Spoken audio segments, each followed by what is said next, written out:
Welcome back student. बिस्मिल्लाहिर्रहमानिर्रहीम। अस्सलाम वालेकुम। आज हम यहाँ पे हाइड्रोकार्बन के चैप्टर को हमने स्टार्ट जो किया हुआ है उसके लेक्चर नंबर 3 को डिस्कस कर रहे हैं। उसमें से हमारे पास यहाँ पे आज का एक आसान सा टॉपिक है। ऑलरेडी मैंने आपके लिए जो है वाइट बोर्ड जो है वो बना लिया है, ठीक है। तो इंशाल्लाह इस पर ज़्यादा टाइम नहीं लगेगा, बस कुछ हम बातें यहाँ पे जो है तकरीबन 5 से 6 मिनट का एक लेक्चर होगा या 10 से 12 मिनट का, ठीक। उस पे यहाँ पे थोड़ी सी बातें करते हैं, डिस्कशन करते हैं। बाकी आप लोगों का जो है वो मेमोराइजेशन वाला काम है कि आप इसको मेमोराइज़ करें। ये सारी चीज़ें बहुत आसान सी अभी आपको मैं यहाँ पे बता रहा हूँ।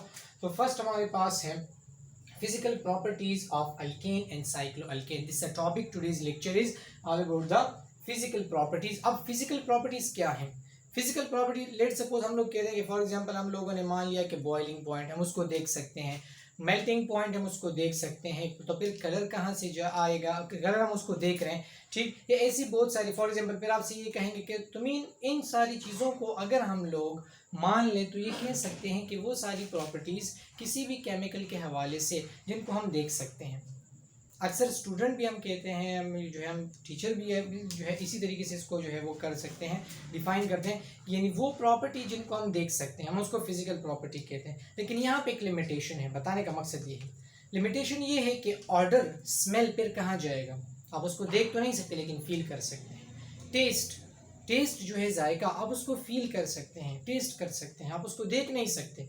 तो इन शॉर्ट मकसद ये है कि किसी भी केमिकल से रिलेवेंट कोई भी ऐसी प्रॉपर्टी जिसको हम 5 सेंसेस में से, सेंस ऑफ टच हो, सेंस ऑफ स्मेल हो, सेंस ऑफ जो है वो टेस्ट हो, कुछ भी हो, 5 सेंसेस में से किसी सेंस से नॉर्मली फील करते हैं और उस कंपाउंड में उसके केमिकल नेचर में उसमें वहाँ पे जो फितरत है केमिकल वो चेंज नहीं होती, तो that property are basically termed as physical properties. यहाँ पे एक एक जो आपको मैंने वो मेंशन की हुई सारी की सारी क्या है, फिजिकल प्रॉपर्टी है। लेकिन ये फिजिकल प्रॉपर्टी हम किन कंपाउंड्स के लिए डिस्कस करेंगे, रिलेवेंट टू अल्केन एंड साइक्लोअल्केन। ये मैंने आपको कंडीशन समझाया था अल्केन और साइक्लोअल्केन का, कि अल्केन में जो है फर्स्ट कार्बन और लास्ट कार्बन नॉर्मल जो अल्केन होते हैं वो डायरेक्टली अटैच्ड नहीं होते, लेकिन साइक्लोअल्केन में फर्स्ट कार्बन और लास्ट कार्बन डायरेक्टली अटैच होते हैं। Therefore this is termed as cycloalkane and they are termed as normal alkane. बात करते हैं स्टूडेंट सबसे पहले यहाँ पे जो फर्स्ट है अल्केन के हवाले से, फिर उसके बाद यहाँ पे सेकंड जो है आएंगे साइक्लोअल्केन के हवाले से। उसमें से अल्केन में सबसे पहले हमें ये देखना है कि फिजिकल स्टेट, हालत इनकी कौन सी हो सकती है। फिजिकल स्टेट का मकसद ये है कि अपीयरेंस के लिहाज से ये सॉलिड हो सकते हैं, ये लिक्विड हो सकते हैं, ये गैसेस हो सकते हैं या ये प्लाज्मा हो सकते हैं। तो वेरी सिंपल है, आप इसको मेमोराइज कर लें कि कार्बन नंबर 1 से लेके कार्बन नंबर 4 तक।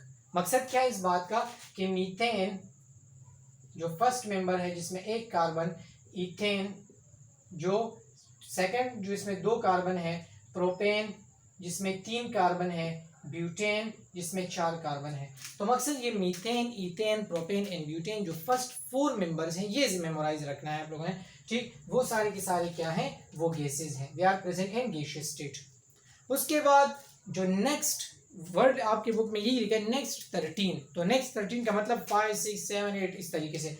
सो अप टू 17 कार्बन तक ये सारे के सारे क्या है, लिक्विड स्टेट में मौजूद हैं, लिक्विड स्टेट में मौजूद हैं। बाकी जो अबव कार्बन 17 नहीं, अबव कार्बन 17 अक्सर एमसीक्यू में आते हैं, तो फिर आप इसमें गलती कर सकते हो। यहाँ पे ये क्या है, अबव कार्बन 17, तो मकसद कार्बन 18, कार्बन 19। आपसे पूछेंगे कार्बन 17 कहाँ पे, तो वो लिक्विड स्टेट में प्रेजेंट है, तो वो लिक्विड है। अबव कार्बन 17 जो है यानी कार्बन 18 अप टू जितने भी हैं वो सारे के सारे क्या हैं, वो सॉफ्ट सॉलिड्स हैं। आपके बुक में इसके लिए वैक्सिस का नाम यूज़ किया गया है, तो वैक्सिस यानी सॉफ्ट या सेमी सॉलिड उसको आप कह सकते हो। सो मकसद ये है कि सबसे पहले आपने इसके लिए फिजिकल स्टेट जो है वो बताना है कि फिजिकल स्टेट कौन सा होगा। तो फर्स्ट 4 मेंबर जो होंगे वो गैसेस की फॉर्म में हैं, और जो है उसके बाद नेक्स्ट 13 यानी कार्बन 5 से लेकर कार्बन 17 तक वो लिक्विड्स हैं, और अबव कार्बन 17 जो है वो सॉफ्ट सॉलिड्स हैं। इसमें एमसीक्यूज बन सकते हैं, ये चीज़ें मेमोराइज रखनी है, ये फिक्स्ड वैल्यूज हैं। Come toward the second one that is called as colour. अब आपके बुक में ये कलर इसी जगह यहाँ पे फिजिकल स्टेट के साथ लिखा है, लेकिन इसको मैंने जरा अलग तरीके से लिखा है ताकि ये सारी जगह जब आप लोग पेपर में करोगे तो आपने इस तरीके से करना है ताकि आपके मार्क्स आ जाएं। सो कलर जो होगा, सो ऑल आर कलरलेस। मकसद ये है या तो वो गैसेस की सूरत में हो, लिक्विड की सूरत में हो, या वो वैक्सिस की सूरत में यानी सॉलिड की सूरत में हो, किसी भी हालत में हो तो वो सारे के सारे क्या होते हैं, कलरलेस होते हैं, इनका कोई कलर अपना नहीं होता। तो मकसद ये है कि अल्केन का कोई कलर नहीं होता है, वो ना तो वो वाइट होते हैं, ना तो वो ब्लैक होते हैं, ना कोई और, बिल्कुल कलरलेस जिस तरह पानी का कलर होता है। थर्ड वन सॉल्युबिलिटी, यानी हल पजीरी इनकी जो है वो कैसी हो सकती है, इसको हम कहते हैं उर्दू में हल पजीरी।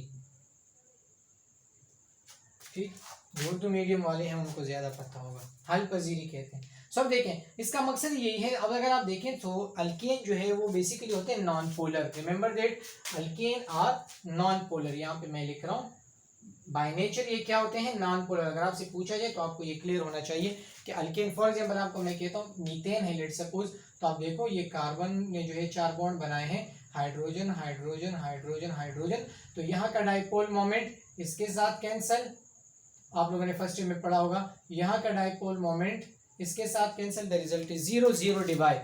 तो मकसद ये है कि यहाँ पे जो डाइपोल मोमेंट है वो 0 है, तो मीन नॉन पोलर है। अब आपको सिंपल पता है कि like dissolve like, polar polar के अंदर डिजॉल्व होगा, नॉन पोलर के अंदर डिजॉल्व होगा, तो mean they are non polar, so therefore they are soluble in non polar solvent like carbon tetrachloride और बेंजीन वगैरह जो नॉन पोलर हैं, and they are insoluble in polar solvent just like water. Water की सूरत में जो है ये क्या है, ये इनसॉल्युबल है। ये आप लोगों ने जहन में रखना है। The fourth property relevant to alkane that is boiling point.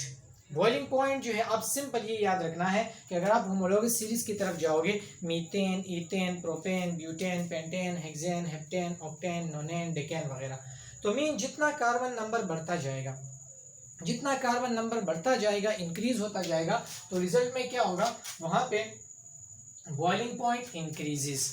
Boiling point increase, for example आपसे मैं कहता हूं which of the following has greater boiling point या highest boiling point, propane, butane, pentane, hexane. तो सिंपल सी बात है, जिसमें कार्बन नंबर ज्यादा हेक्सेन, जिसमें कार्बन नंबर जितने ज्यादा उतना ही उसका बॉइलिंग पॉइंट क्या होगा, ज्यादा होगा। ये पॉइंट अपने साथ नोट करना है। यहाँ पे दूसरी बात भी बताई जा रही है कि दूसरी बात ये कि straight chain have higher boiling point than branch chain. मकसद ये देखो, यहाँ पे अगर आप देखें तो this carbon number 1, carbon number 2, carbon number 3, carbon number 4, carbon number 5, तो एक ओपन चेन है, एक नॉर्मल चेन है, ठीक, स्ट्रेट चेन है। तो now this is called as an pentane. अगर आप लोग यहाँ पे देखें तो इसमें देखें 1 carbon, 2 carbon, 3 carbon, 4 carbon, 5 carbon, लेकिन यहाँ पे एक जो है वो ब्रांच है, जिसको हम कहते हैं आइसोपेंटेन। तो अगर आप दोनों के बॉइलिंग पॉइंट को चेक करेंगे, सो एन पेंटेन का जो बॉइलिंग पॉइंट होगा वो ज्यादा होगा एज कंपेयर टू आइसोपेंटेन। ठीक, इस तरीके के आपको क्वेश्चन दिए जाएंगे, आपने कंपैरिजन करना होगा। तो ये अभी से जहन में रखें, मेमोराइज करें कि जो नॉर्मल एल्केन है, जो है मीन स्ट्रेट चेन है, तो उनमें क्या होता है, वहां पे उनका बॉइलिंग पॉइंट कंपेरेटिवली ज्यादा होगा एज कंपेयर टू ब्रांचिंग। यानी ब्रांच वाले जो होंगे, कार्बन नंबर सेम भी हो, लेकिन देखो यहाँ पे भी 5 कार्बन, यहाँ पे भी 5 कार्बन, कार्बन नंबर सेम भी हो, तब भी रिजल्ट क्या होगा, जो कि ओपन यहाँ पे स्ट्रेट चेन होंगे, जिनमें जो है ब्रांच नहीं होगा, उनका बॉइलिंग पॉइंट ज्यादा होगा एज कंपेयर टू वो कार्बन, वो हाइड्रोकार्बन के जहाँ पे वो ब्रांच जो है वो कंसिडर किया जा रहा है। The fifth and important term that is called is melting point, and remember that आपके बुक में ये लिखा है कि mean generally melting point increases with increasing carbon number. ये जिस तरह आपने बॉइलिंग पॉइंट में पढ़ा, लेकिन जो उससे भी इंपॉर्टेंट बात है वो ये है, इट शोज इर्रेगुलर चेंज। और ये इसका एमसीक्यू है, बहुत इंपॉर्टेंट, यहाँ से ये बनता है। अक्सर जो है इसमें से ये वाला एमसीक्यू देते हैं। ठीक है, आपसे कहेंगे कि mean which of the following have greater boiling melting point.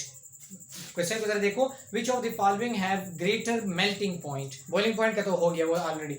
अब आपसे मैंने कहा ऑप्शन ए है प्रोपेन, ऑप्शन बी है ब्यूटेन, ऑप्शन सी है पेंटेन, ऑप्शन डी है मीन नो रेगुलर चेंज।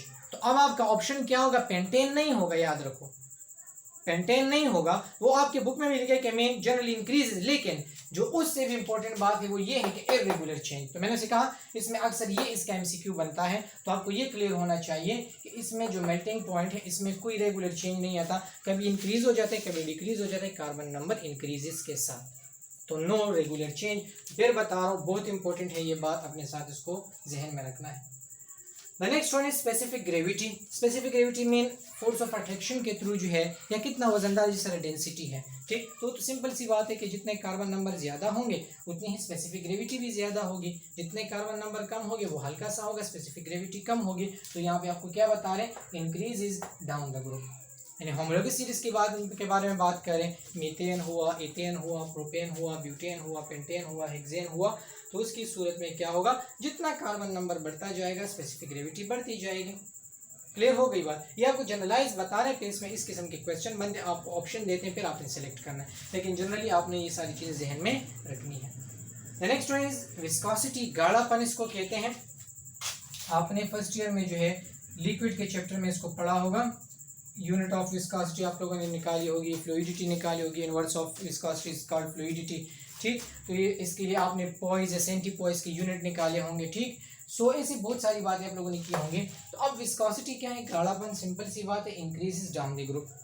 जितना कार्बन नंबर बढ़ता जाएगा गाढ़ापन ज़्यादा होता जाएगा, विस्कोसिटी बढ़ती जाएगी। जितना कार्बन नंबर कम होगा तो विस्कोसिटी भी कम होगी।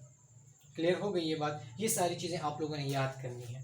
इसमें फिर आपसे क्वेश्चन पूछेंगे। फॉर एग्जाम्पल क्वेश्चन आता है पेपर में कि right different physical properties of for alkane, तो फिर आपने ये सारी चीज़ें इसी सूरत में लिखनी है और इसको एक्सप्लेन करना है। Clear. Now come toward the cycloalkane. अब साइक्लोअल्केन हमने कंडीशन बताया था कि मीन जहाँ पे फर्स्ट कार्बन और लास्ट कार्बन आपस में डायरेक्टली अटैच्ड हो, ठीक। इसमें कुछ प्रॉपर्टीज आपको यहाँ पे गिवन है। तो अब देखो, फर्स्ट आपको मैंने वहां पे समझाया भी था कि फर्स्ट मेंबर जो इसका होगा वो साइक्लोप्रोपेन होगा, साइक्लोप्रोपेन होगा। क्यों? बिकॉज एक कार्बन वो तो साइकिल बना नहीं सकता किसी दूसरे कार्बन के साथ। दूसरा कार्बन अगर आ गया इथेन की सूरत में, वो तो ऑलरेडी आपस में डायरेक्टली अटैच्ड है, तो ये भी साइकिल नहीं बनाएगा। लेकिन अगर 3 कार्बन होंगे जस्ट लाइक दिस वन, तो इनमें से क्या होगा, यहाँ पे ये साइकिल बन जाएगा। तो first member of cycloalkane is cyclopropane. यहाँ पे फर्स्ट मेंबर क्या है, मीथेन है, लेकिन वहां पे साइक्लोमीथेन और साइक्लोइथेन नहीं होगा, बल्कि क्या होगा, साइक्लोप्रोपेन, साइक्लोब्यूटेन, साइक्लोपेंटेन, फिर सारे होंगे, लेकिन फर्स्ट 2 नहीं होते। तो इसमें से जो फर्स्ट मेंबर होता है वो साइक्लोप्रोपेन और सेकंड इसका होता है साइक्लोब्यूटेन। तो ये याद रखना है कि ये क्या होते हैं, ये गैसेस की सूरत में प्रेजेंट है, गैसेस होते हैं। बाकी जितने भी हैं वो सारे के सारे लिक्विड है। ये पॉइंट यहाँ पे याद रखना है। इसमें सॉलिड्स होते हैं, साइक्लो कंडीशन में सॉलिड नहीं है, सॉलिड नहीं है, सारे के सारे कलरलेस है। अपने साथ इसको नोट करें, कलरलेस, लिक्विड एंड और गैसेस होते हैं। नाउ नेक्स्ट हमारे पास है सॉल्युबिलिटी।